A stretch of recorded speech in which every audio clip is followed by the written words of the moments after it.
Hello à tous, en forme de coco. Beaucoup de sportifs me posent la question, quels sont les aliments à éviter lorsqu'on veut sécher? Bah tiens, sèche-toi alors. Bon, je pense qu'il y a un petit malentendu là. Sécher, c'est perdre la masse graisseuse entre la peau et les muscles. Pour avoir des muscles saillants, pour avoir des muscles de Super Saiyajin. Pour perdre de la graisse, gardez en tête qu'il faudra dépenser plus de calories qu'on en absorbe. Pour pouvoir être sec et dessiné, il faut à tout prix éviter les aliments raffinés qui n'apportent que des calories vides. C'est-à-dire qu'ils sont très pauvres en vitamines, en minéraux et en fibres. Or, tous ces éléments-là sont essentiels lorsqu'on veut bien sécher. Et le point commun entre tous ces éléments raffinés, c'est qu'ils possèdent tous un index glycémique élevé. Et avoir un index glycémique élevé, ça veut dire que... Oh, Père Dodu, t'es avec nous. Que pasta? C'est le Père Dodu. Père Dodu, est-ce que tu peux nous expliquer qu'est-ce que ça veut dire l'index glycémique, s'il te plaît?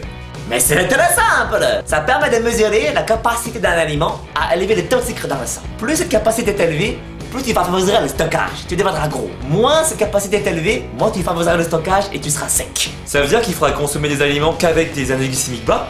En dehors du sport, oui, je te le conseille. Par exemple, tu évites les pains blancs et tu remplaces par le pain intégral. Les pâtes à farine blanche, tu les oublies et tu favorises les pâtes complètes ou les pâtes intégrales. Le riz blanc, tu oublies aussi et tu remplaces par le riz sauvage ou le riz basmati.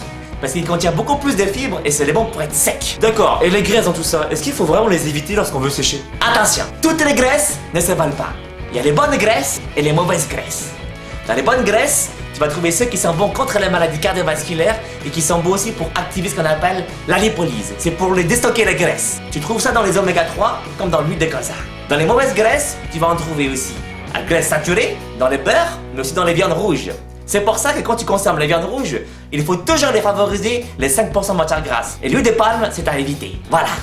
D'accord, Père Dodu, bah je pense que t'as répondu à la plupart de mes questions, je te remercie. Yeah, il n'y a pas de problème. Sauf que là, je l'ai un peu occupé. Je l'ai occupé de la laitière. Je dois laisser toi. Ciao, ciao. Y a pas de problème, je te dérange pas plus que ça, Père Dodu, merci, ciao ciao. Alors pour résumer, pour sécher, il faut dépenser plus de calories qu'on en absorbe. Moi je vous conseille de faire du sport dès que vous pouvez, donc entre 3 à 6 fois par semaine pour dépenser un maximum de calories, donc un maximum d'énergie. Il faut éviter les aliments raffinés qui n'apportent que des calories vides, donc on l'a expliqué, qui n'apportent pas beaucoup de vitamines, de minéraux et de fibres, et c'est super important si vous voulez bien sécher. Il ne faut pas non plus oublier les apports en bonne graisse, en oméga 3, donc qui activent la lipolyse et qui entre autres permettent de déstocker du gras, comme les oméga 3 qu'on trouve dans l'huile de colza. Je vous conseille 2 cuillères à soupe par jour. Tous ces conseils restent généraux, on n'est bien sûr pas tous égaux face à la nourriture et on va pas tous réagir de la même manière. C'est pour ça que je vous propose des programmes personnalisés. Pour ceux que ça intéresse, envoyez-moi un MP pour que je puisse vous proposer mes services de coaching. Je vous invite aussi à me poser des questions en me laissant des commentaires en bas de la vidéo. Ça me laissera un support pour répondre à vos questions dans une prochaine vidéo. Si vous avez aimé la vidéo, n'hésitez pas à la liker, à la partager un maximum.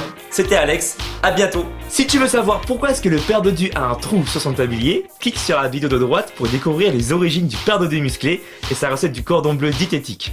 Si tu es plutôt dessert, clique sur la vidéo de la laitière pour découvrir la recette des œufs au lait diététique. N'oublie pas de t'abonner à ma chaîne en cliquant sur mon icône pour ne louper aucune vidéo et je te dis à très bientôt. Ciao ciao.